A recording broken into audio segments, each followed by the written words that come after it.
Welcome to the Gold Newsletter Podcast, your bank of knowledge of investment, economics, and geopolitics. Go to goldnewsletter.com for our publications and archives.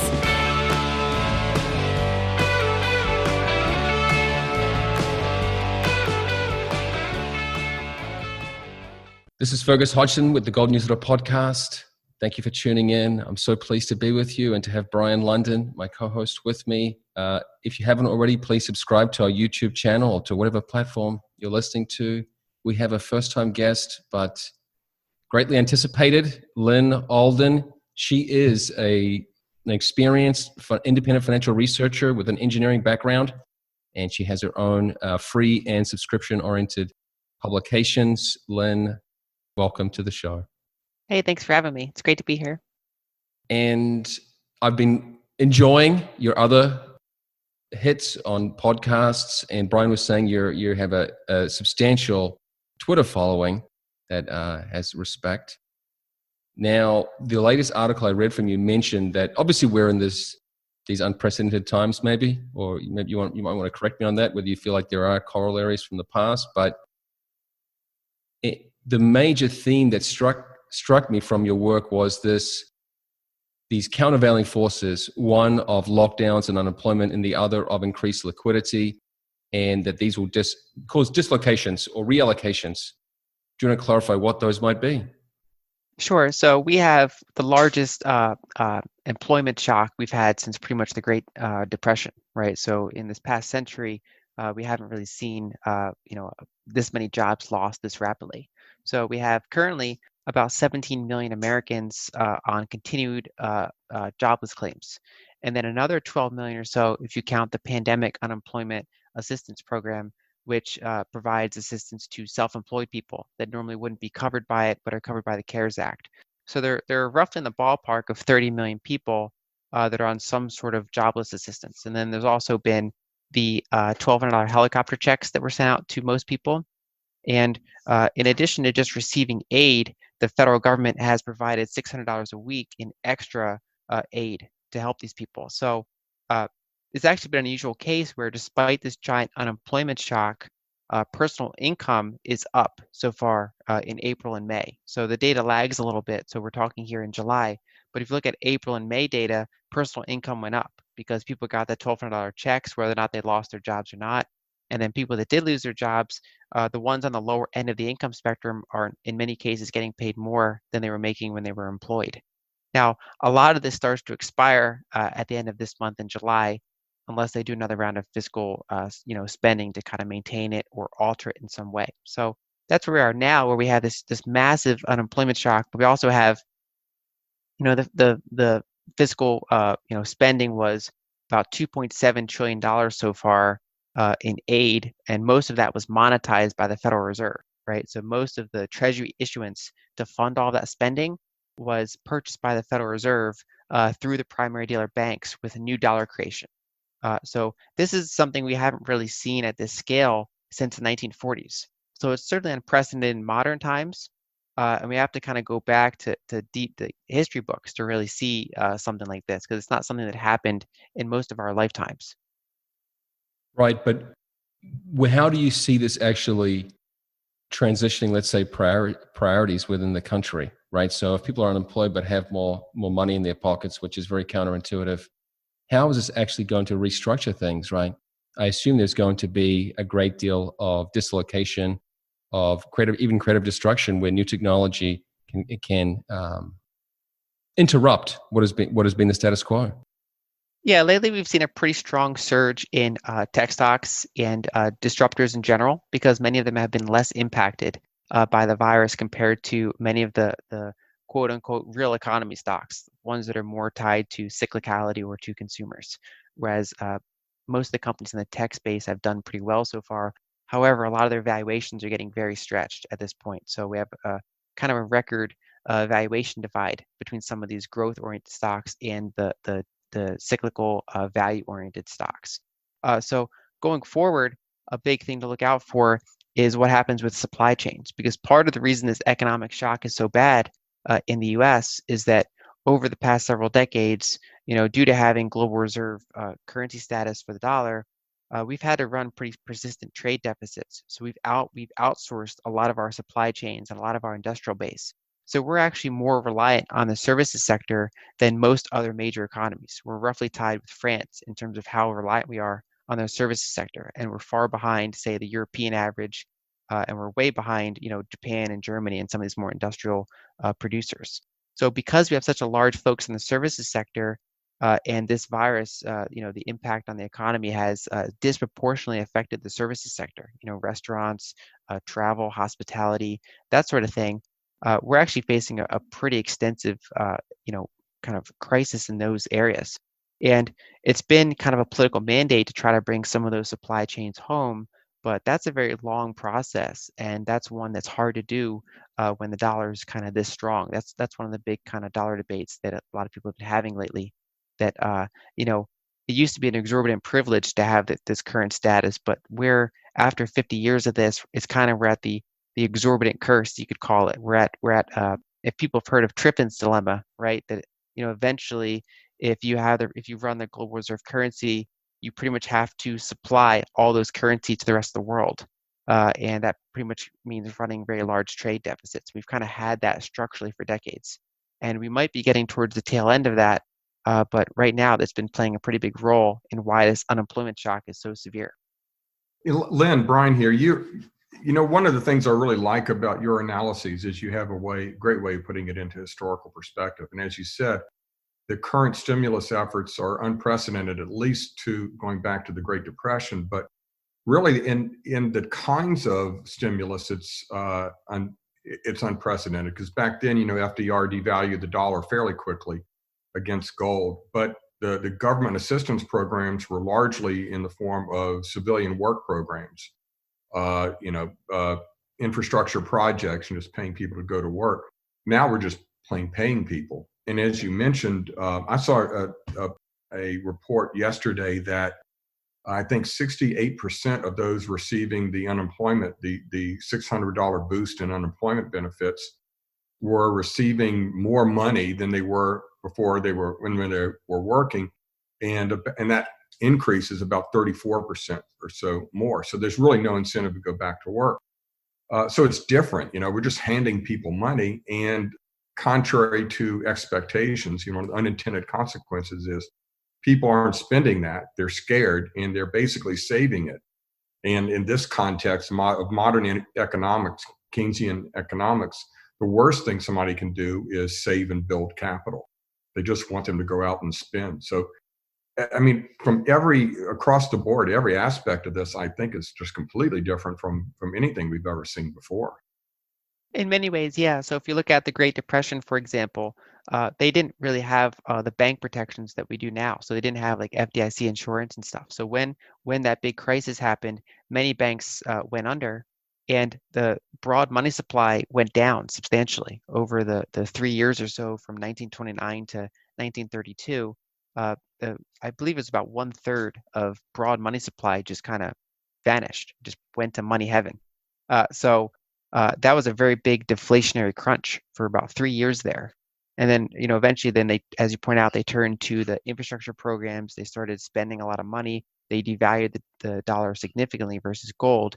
And we started to see that more reflationary environment, right? So with the currency devalued, we started to see a rise in M2, broad money supply.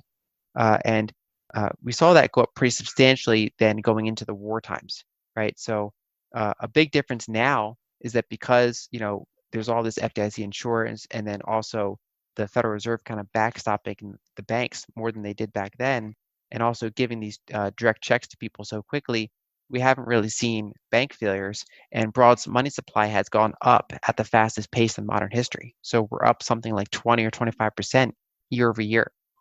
So a lot of comparisons I've been making is that the 2010s in many ways have been a lot like the 1930s, right? Because if you look at the 1930s, it began with the collapse of a private debt bubble in the 1929 event. And so back then, federal debt was not very high, but private debt was very high in the 1930s.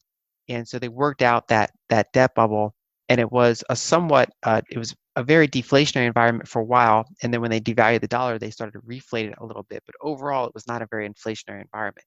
However, when they got to the 1940s era, because of all the major deficits they ran to fund the war effort, and we saw big increases in the monetary base. We saw spikes of inflation, and that ended up being a more reflationary environment, an outright inflationary environment in many cases. So treasury bonds, for example, didn't keep up with inflation. They lost money in real terms. That was a good environment for silver. And they actually did something back then that was what we would call QE today, or yield curve control. The Federal Reserve purchased treasuries as needed to keep yields from spiking on the treasury debt to fund the war effort. And so if you fast forward to the 2020s, we're looking at a lot of cases like we did back in the 1940s, where we have this extremely large deficit that is mostly being monetized and bought by the Federal Reserve. And that's why part of the reason I think that this decade could be more inflationary than the 2010s were, right? So the 2010s, we kind of had mixed inflation signals. So we had the goods inflation go down. So for example, it's cheaper and cheaper to get a good TV, for example, because we outsource it. We have technology improvements, but some of the things here at home were pretty inflationary, like healthcare spending and education. But going into the 2020s, especially with globalization having kind of peaked and winding down a little bit, and with the sheer amount of expansion in the broad money supply, I am expecting a more inflationary environment. So yeah, it's not directly like either one period in time. In some ways, it mirrors the Great Depression, but in other ways, it mirrors kind of the war era. The Gold Newsletter podcast is proudly sponsored by the Discovery Group of Exploration and Development Companies. To learn more about our exceptional track record and exciting future, visit discoverygroup.ca. Hi, I'm Brian London, and I'm here with this week's CEO interview with the CEO of a company in the Discovery Group of Companies, which is, of course, Gold Newsletter's podcast sponsor. And this week I'm here with Steve Swatton once again, and Steve is the CEO of Q2Gold, symbol KTO on the Toronto Venture Exchange. And Steve, we've talked a bit about what's been going on with K2 and its project in California. And it's just a tremendous project. For one thing, as we've talked about before, Chris Taylor of Great Bear Resources fame once called it the best exploration project he had come across. And I don't know if that was before their Dixie project discovery or not. Certainly it would be a more impressive statement after that discovery. But there are some people who've looked at this and really thought, and me amongst them, some of the best previous drilling done by former operators and some of the best trench results I've ever seen in any project coming from your quite extensive project there, the Mojave project. So the big news now is that, one, investors are starting to discover this story, partly because of our efforts. But two, you've just announced a major drill program beginning within weeks. So could you bring us up to date on that big news announcement? Sure. The news from Mojave is that we have got permission from the BLM to drill 16 holes. This is the first drilling program that's been conducted since 1997, which was done by BHP. The previous operators, BHP and Newmont, drilled 35 holes, approximately 5,700 meters. Every single hole that they drilled had economic mineralization. And particularly BHP, they followed up with a lot of trenches, which were never subsequently followed up. And one of the trenches was 42 meters of 4 grams, which is on the way to the drill platforms that they put in. Mm-hmm. So this is significant for us because the project has laid dormant for a long time. And I could go into the reasons why, but they're nothing to do with the geology. It's more to do with the local politics. Mm-hmm. We think we've unlocked that now. And this is just the first program that we submitted and we're going to be undertaking. We've also put in for a further 120 holes we've submitted to the BLM, and it's up to them to decide whether we have justification going forward. But this is exciting in that the resource itself it's defined in its extremities, but the actual composition of it, we need to drill obviously quite tightly to get a better idea. Mm-hmm. But it's not the geology. We're talking oxide gold from surface plus grand material, most of it. And we think that with this drill program, we'll be able to advance it somewhat, but it's the next program subsequent. But the significant thing is that we have dialogue now with the BLM. They know what we're trying to do. We're using lawyers out of Sacramento and a consulting firm out of Sacramento that are helping us with it. And it's making the whole process a lot more, I would say, cooperative, because the Californian regulation rules are quite complicated. And to go backwards and forwards, it takes some time. But we think we're there now. And this program may start at the end of August, beginning of September. But as we understand it, California's locked down again. So COVID may well get in there. But look, the share price of our company has just gone down somewhat. So it's benefited on the last week from a nice rise. It's pulled back a little. So maybe there could be an opportunity to get in at these lower levels. But the project's there, and it's one of those ones that's a company size type project that a larger company would definitely like to take a look at. There's been resource calculations done in the past, Brian, and I'm not at liberty to say what exactly they are, but it's something that would interest a major. Can you give us thumbs up or thumbs down, at least on the previous historical results? Okay, good.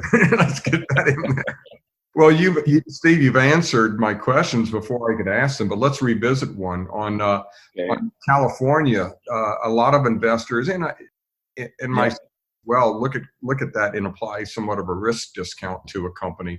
It doesn't seem like you've operated under much of a risk discount recently, as investors have seen the story and appreciated the geology and started to bid the stock up. And we'll get to that price pullback in a second. But can you let us know a little bit more, expand a bit more about how you're viewing the political environment in California, and particularly as it relates to your project? Yes, interestingly, when we took this project, it was taken at a time when we were looking at the resource first and the jurisdiction as a distant second. But if you look at it in its current situation, with the Corona situation being radically changing everybody's perspective of what's workable, what's not, the situation in the county we live in, it's the second least populated county in the whole of California, and it's the second most remote in terms of population density per square mile. It also relies heavily on tourism, but more than 50% of the revenue base is tourism, and there's only 1.7% of the land is private. So if you do the maths, if you're the county supervisor, you're looking at going, okay, so how are we going to actually, make the books sort of right with so little income coming in from any other sources? And the county supervisor, Matt Kingsley, has gone on record with the Sierra Club in last month's magazine saying he would like to see more diversity, and actually stipulates and says in there that mining or exploration-related activities could be an alternative.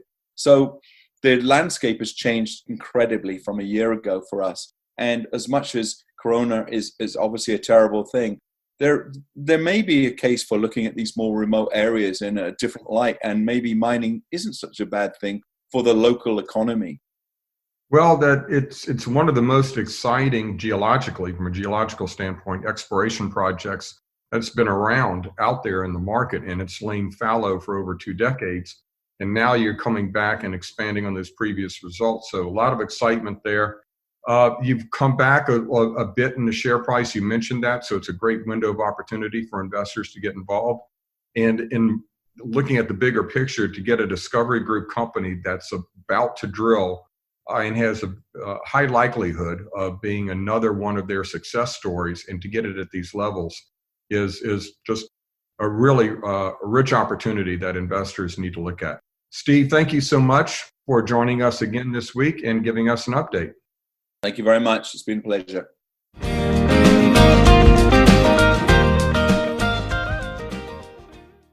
Looking back to the post-2008 great financial crisis and today, they're coming up with some new programs, accelerated to sync types of programs they introduced back then. But a lot of the stimulus now, is it overly simplistic to say that the stimulus is aimed more toward Main Street as opposed to Wall Street post-2008, and that will have a big effect on or influence it becoming more inflationary this time around in terms of retail prices as opposed to post-2008? That's a huge difference. So if you look in 2008, banks went into that crisis with about 3% cash as a percentage of assets. So they were very leveraged. And there was about $11 trillion in net worth destroyed among U.S. households. So U.S. household net worth was about 71 trillion, and it declined to about 60 trillion at the trough in 2009. So stocks went down, housing prices went down, Americans lost a lot of net worth. Then the Federal Reserve came and they printed about $3.6 trillion, which many feared would be inflationary, but a lot of that didn't really get back into the economy. It mostly recapitalized banks. So banks were brought from 3% cash levels up to about 15% cash levels by the time that QE3 ended. So a lot of that just it unwound some of the leverage in the banks, kind of bailed them out. There were some fiscal programs from Main Street, but they were much smaller than we see today. Things like cash for clunkers, and we saw the extended unemployment benefits and things like that, but we didn't really see this massive injection to Main Street. So we saw an $11 trillion net worth decline, which is deflationary, but then we also saw like a smaller, more inflationary response by the Fed. So that didn't prove to be kind of outright inflationary in many cases, just because it was a balancing force, and a lot of it didn't get to Main Street. The big difference now is that the injection is so large, and it's comparable to the net worth decline that happened, and a lot of it is going directly to Main Street. So banks came into this with more cash on hand as a percentage of assets than they had back then, due to all these like new requirements that they have to maintain certain capital levels. So a lot of this funding, it didn't go just to recapitalize banks.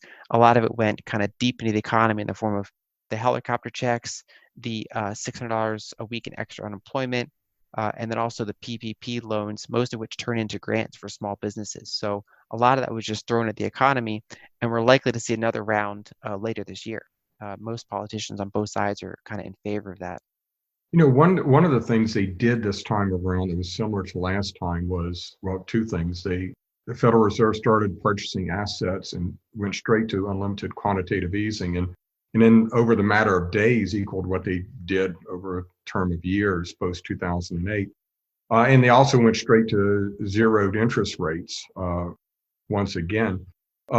As a consequence of all of this, and also the federal fiscal stimulus programs, the debt which was already out of control, has gotten, I guess, more out of control and actually exploded to the upside. One of the points I've been making to Gold newsletter readers for a long time now is that the debt is at such levels now that we essentially have to have not just low or ultra low interest rates. We have to have essentially negative real rates going forward as long as we have this massive debt load, because we just can't afford the debt service costs. In other words, the dollar has to depreciate more quickly or at a faster rate or larger rate than the interest rate you're paying. Do you agree with that? And what are the implications going forward if, under this current monetary regime, we have to have zeroed interest rates essentially forever? I agree. So the closest period to this time, again, was the 1940s, because that was the only other time in U.S. history where federal debt as a percentage of GDP, breached like 100% roughly. So we had similar debt levels to now, and very large deficits, of course. And the way that they handled it was, inflation at some points in that decade ran pretty hot. So in 1942 and again in 1947, inflation hit the double digits. It was not like the 70s of kind of persistent inflation, but it was these spikes of inflation in certain years. And what the Federal Reserve did was they implemented yield curve control. So they began buying treasuries as needed to maintain certain pegs for their interest rates. So they said, okay, the long end of the yield curve, like 10-year treasuries, will be 2.5% or less. And if they start to go over that, we'll print money and we'll buy treasuries as needed to maintain that peg. And then the T-bill side of the yield curve was locked at about 0.38%.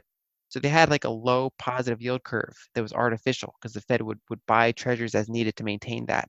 And because they locked the yields well below the average inflation rate for that decade, treasuries, even though they gave money back in a nominal basis, they lost money in real terms, because they had, on average, negative real interest rates. And the interesting thing is, back in 2019, we started to get kind of a rising deficit, back in 2017, 2018, 2019, even back in 2016, we had a rising deficit, even though we were in an economic expansion. which is somewhat unusual. When you look at deficits as percentage of GDP, at least, they usually don't keep increasing in an expansion. They usually go up during recessions. And so in 2019, Federal Reserve officials began talking about doing yield curve control. They kind of put that on the radar of something that they might have to consider. And then, of course, when we had the repo spike, late in 2019, in September, the Federal Reserve became the primary buyer of treasuries through primary dealer banks, even though we weren't yet in a recession. So we were already kind of monetizing some of our fiscal deficits even before the recession began. And then as this, COVID-19 and shutdowns and all of this has played out, of course, we've had massive treasury issuance. We've gone up to well over something like 120% debt to GDP. And the central bank has once again become the primary buyer of treasuries. And they've, in their meeting minutes and publicly, they've repeatedly discussed yield curve control. So they're kind of going back to 1940s playbook. And the ramifications is if they do this, we are very likely to see negative real yields for quite a while, for many years. And that would be bad for treasuries in real terms, even though they might have positive nominal gains. But money held in bank accounts, money held in treasuries, things like that, are likely to lose purchasing power. Whereas things like precious metals, some types of equities, hard assets in general that are not overvalued, potentially even crypto assets, that those sort of areas can potentially hedge against that currency devaluation that is likely to happen. And one of the points I know you make is that we should get away from valuing everything in terms of the US dollar. And I assume that is underlined by recent developments. Yeah, so one of the things I track is looking at, say, the S&P 500 or the Dow as priced in gold rather than as priced in dollars. Because if you look over the very long term, stock markets, they just have this giant exponential rise if you look at them priced in dollars. But a lot of that is just the gradual inflation, and sometimes not so gradual, like in the 1940s and 1970s. But if you kind of, back in the older days, that was priced in, dollars were backed by gold, of course. So the Dow was essentially priced in gold. And if you just kind of go back to that and just look at how the Dow has performed over the last, century or so as priced in gold, it mostly just, it looks like a sine wave. It goes up, it goes down, it goes up, it goes down.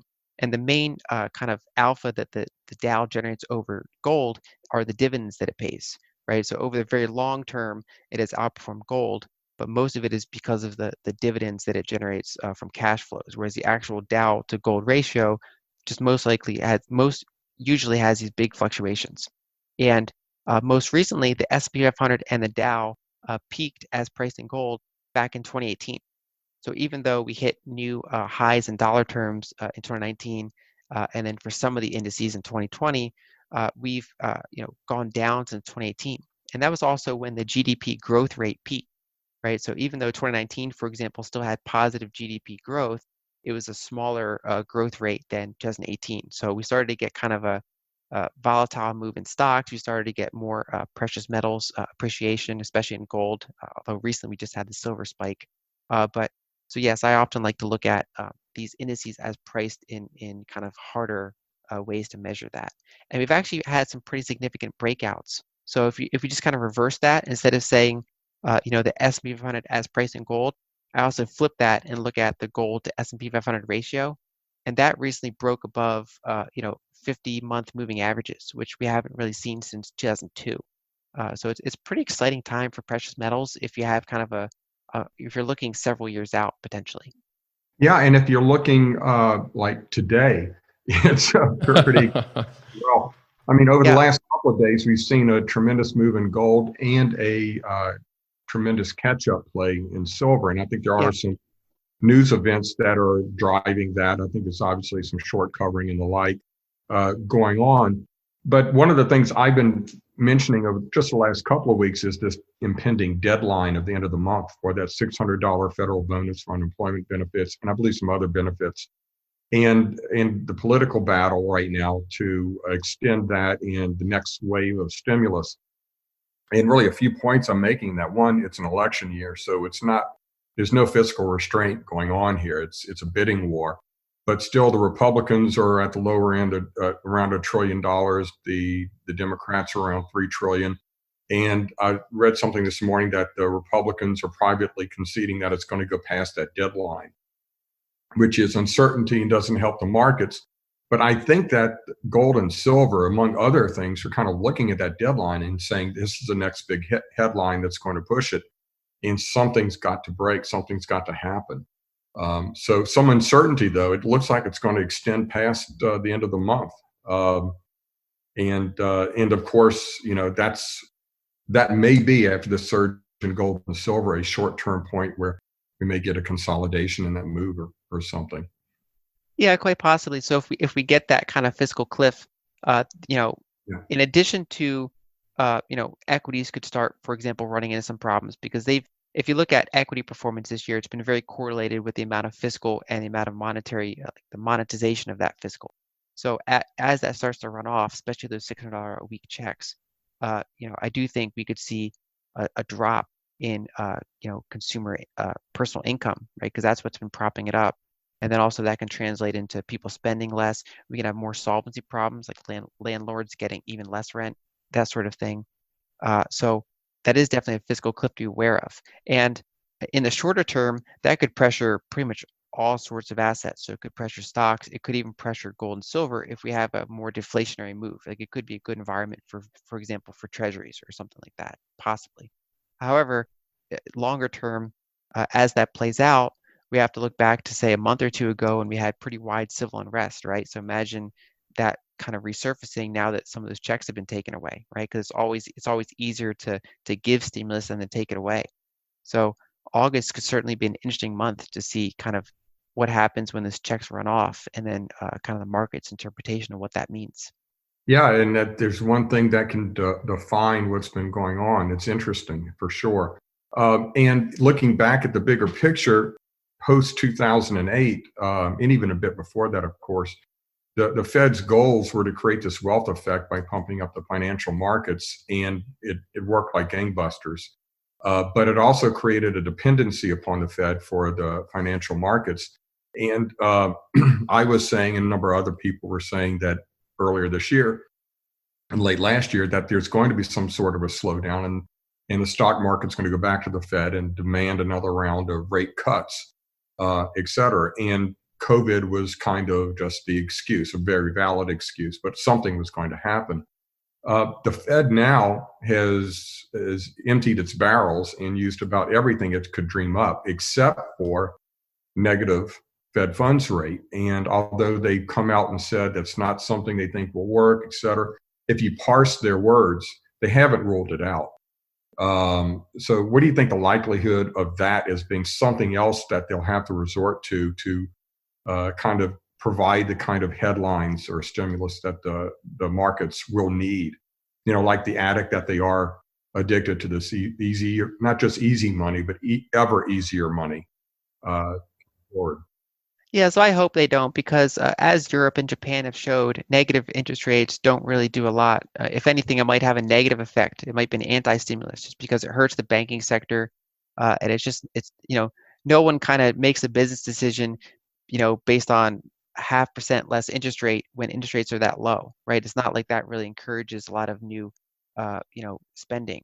At that point, it's about businesses kind of anticipating demand, right? So just the interest rates alone, I think Powell understands that, right? He indicated that they don't really have evidence that it's kind of a useful policy. So I do think that they're going to try to avoid that. The one kind of scenario that I can see that potentially happening is if we get a gridlock in the fiscal spending, and we start to see that more deflationary environment, we start to see lower nominal yields.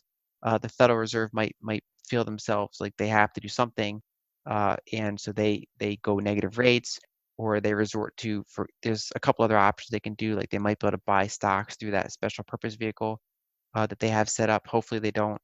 They also might be able to buy foreign bonds. So most of the bonds they've been purchasing are American bonds, but they might be able to devalue the currency a little bit by purchasing some foreign bonds, like we see from some foreign central banks do, like Switzerland. So there's a couple options they have left. None of them are particularly attractive to do. And I think they'd kind of only resort to that if we get kind of big sell-offs and we're not seeing, things coming out of the fiscal side. Okay, well, we've raced through the half hour, and Lyn, if people want to learn more from Lyn Alden, And her website is just Lyn Alden. That's LYNALDEN.com. And she's Lyn Alden Contact on Twitter. Any other place you want to direct people to learn more about your work? Nope, those are the two good places, lynalden.com and @LynAldenContact on Twitter. Great, Lyn. Thanks so much for your time, and I look forward to next time. Yeah, it's nice being here. Thank you. Lyn, thank you so much. A great conversation, and another example of why I'm such a big fan of yours on Twitter and your work in general. So thanks again. Really appreciate it. Thanks, you as well.